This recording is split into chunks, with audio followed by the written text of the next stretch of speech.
नमस्कार, मेरा नाम विनीता है और आज बात करते हैं एक रिएक्शन की।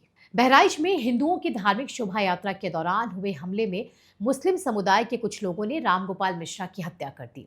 हत्या का कारण था रामगोपाल जी द्वारा मुस्लिम समाज के किसी सदस्य के घर की छत पर लगे इस्लामी झंडे को तोड़कर फेंकना। झंडा तोड़ने पर प्रतिक्रिया कैसे दी गई? उसे तोड़ने वाले की हत्या करके। देखा जाए तो एक ओर मजहबी झंडा और दूसरी ओर एक जीता जागता व्यक्ति।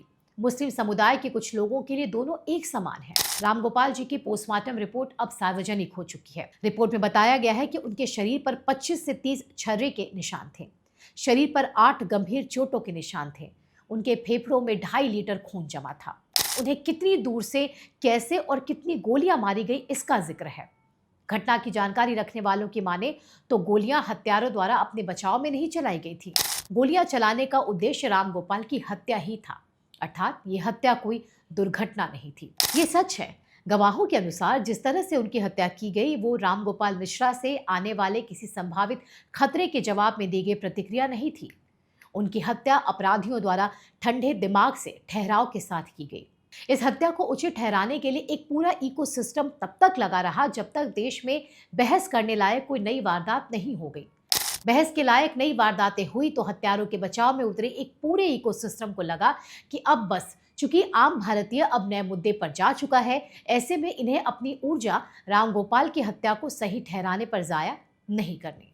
का उस जुलूस में से लोग अगर घुस करके किसी घर में चले गए और उत्तेजना भड़काई तो उनके लोगों ने अपने, बता रहे हैं, सेल्फ डिफेंस में उनके पास लाइसेंसी बंदूक थी, उन्होंने निकाला और गोली दागी और गोली लगी जाकर के उसी लड़के को जिसने झंडे का कारनामा किया था।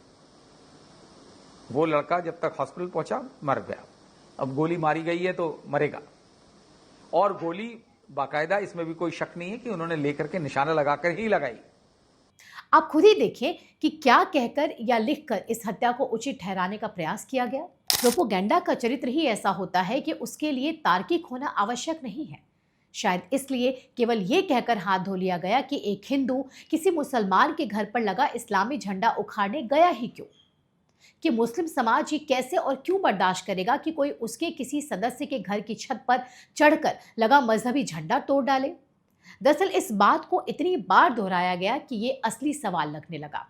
पर एक झंडा, फिर वो चाहे मजहबी हो या राजनीतिक, उसे तोड़ने के जवाब में क्या किसी की हत्या की जा सकती है? सामान्य व्यक्ति का उत्तर रहेगा नहीं। कुछ भी तोड़ने का जवाब किसी की हत्या करके नहीं दिया जा सकता। पर जिस तरह से हत्या के बचाव में लोग उतरे, उन्हें देखकर और उनकी बातें सुनकर लगा कि रामगोपाल की हत्या को उचित ठहराने वाले लोग शायद ये कहने में न हिचके कि झंडा तोड़ने के जवाब में हत्या कर देना गलत नहीं है, या फिर क्यों नहीं की जा सकती हत्या।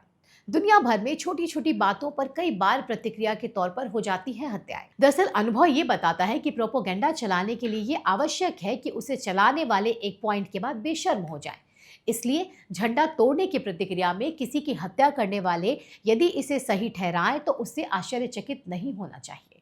यही कारण है कि रामगोपाल मिश्रा की हत्या को सही ठहराने वाले कुछ भी कह सकते हैं। लेकिन कुछ प्रश्न अपनी जगह हैं। ये प्रश्न क्या है? प्रश्न है कि क्रिया और प्रतिक्रिया पर। रामगोपाल मिश्रा की हत्या यदि प्रतिक्रिया थी तो फिर उसके द्वारा मकान की छत पर चढ़कर झंडा तोड़ना भी तो प्रतिक्रिया ही थी। और रामगोपाल की ऐसी प्रतिक्रिया के पीछे क्या कारण थे? अर्थात कि सारा मामला कहां से आरंभ हुआ? मामला आरंभ हुआ था हिंदुओं द्वारा निकाली गई धार्मिक यात्रा पर मुस्लिम समाज के सदस्यों द्वारा पथराव से। और ये पथराव क्यों? क्योंकि ये धार्मिक यात्रा तथाकथित मुस्लिम इलाके से गुजर रही थी। अगर तार्किक दृष्टि से देखा जाए तो हिंदुओं की धार्मिक यात्रा पर मुसलमानों द्वारा पत्थर फेंकने के जवाब में गुस्सा होना और उस गुस्से के कारण झंडे को तोड़ना सामान्य मानवीय प्रतिक्रिया है। कल्पना कीजिए कि आप अपनी देवी या देवता की मूर्ति लेकर जा रहे हैं और उस पर किसी मकान की छत से पत्थर बरसने लगे। क्या होगी आपकी प्रतिक्रिया? सामान्य तौर पर सामने से फेंके जा रहे पत्थर के जवाब में पत्थर ही फेंका जाता है। देखा जाए तो पत्थर फेंके जाने के जवाब में छत पर लगे झंडे को तोड़ना तो एक बेचारे से व्यक्ति की प्रतिक्रिया होगी। वह पत्थर चला नहीं सकता, इसलिए गुस्सा शांत करने के लिए झंडा ही तोड़ दिया। अब इससे अधिक बेचारी टाइप प्रतिक्रिया और क्या हो सकती है? और यहाँ नया प्रश्न खड़ा होता है और प्रश्न ये है कि देश के बहुसंख्यकों की धार्मिक यात्रा पर पथराव करके देवी देवताओं की मूर्तियों को तोड़ने की प्रतिक्रिया में किसी छत पर लगे झंडे को तोड़ना क्या इतना बड़ा अपराध था कि ऐसा करने वालों को गोलियों से भून डाला जाए? इस सवाल के जवाब की अपेक्षा नहीं की जानी चाहिए, क्योंकि जवाब मिलेगा भी नहीं। कारण है कि प्रोपोगेंडा चलाने वाले तार्किक सवालों को इग्नोर कर देते हैं। विडंबना यह है कि इस हत्या के लिए जिम्मेदार लोगों के खिलाफ बुलडोजर चलाने की प्रशासनिक कार्रवाई का विरोध भी यही कहकर किया जा रहा है कि रामगोपाल मिश्रा की हत्या तो लोगों ने की थी। ऐसे में मकान तोड़ने की कार्रवाई करके उनके घर वालों को क्यों परेशान किया जा रहा है? यहाँ से प्रोपोगेंडा अपने अगले पायदान पर पहुंचता है। प्रोपोगेंडा में क्रिया और प्रतिक्रिया के इसी खेल के इस्तेमाल का नाम नैरेटिव है, जिसे हम पिछले कई दशकों से देख और सुन रहे हैं। ऐसा नैरेटिव जिसमें मूल घटना को भुलाकर उस पर आई प्रतिक्रिया को सीधे तौर पर गलत बताकर हाथ धो लिया जाता है। ऐसा नहीं है कि रामगोपाल मिश्रा द्वारा झंडे तोड़ने को ही पहली बार मूल घटना बताने का खेल खेला जा रहा है। गुजरात दंगों की ही बात ले लीजिए, ये दंगे पूरी दुनिया को याद कराए जाते हैं, पर इस बात को ढांकते हुए कि ये दंगे गोधरा नरसंहार की प्रतिक्रिया में हुए थे। नुपुर शर्मा ने मुसलमानों के पैगंबर के बारे में जो कहा वो प्रतिक्रिया थी। मुस्लिम पक्ष के नेताओं द्वारा हिंदुओं के भगवान के अपमान किए जाने के बाद की प्रतिक्रिया।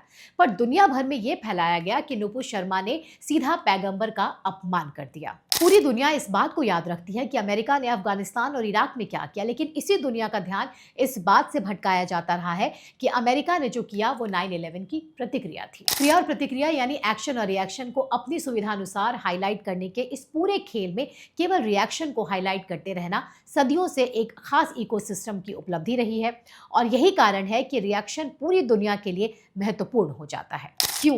क्योंकि इतिहास गवाह है कि नैरेटिव की लड़ाई में एक्शन प्रिवेल्स रिएक्शन के समय तो पूरी दुनिया ये समझाने में जुट जाती है कि an eye for an eye will make the whole world blind, और यहीं पर क्रिया या प्रतिक्रिया की क्रोनोलॉजी महत्वपूर्ण हो जाती है। बार बार की ये क्रोनोलॉजी हमें ये बताती है कि धार्मिक आतंकवाद से निपटना है तो दुनिया भर को अपनी स्ट्रेटेजी पर फिर से विचार करना होगा। आखिर इतिहास हमें यही बताता है कि कुछ अच्छा एक्शन से होता है, ना कि रिएक्शन से। बहुत धन्यवाद आपका।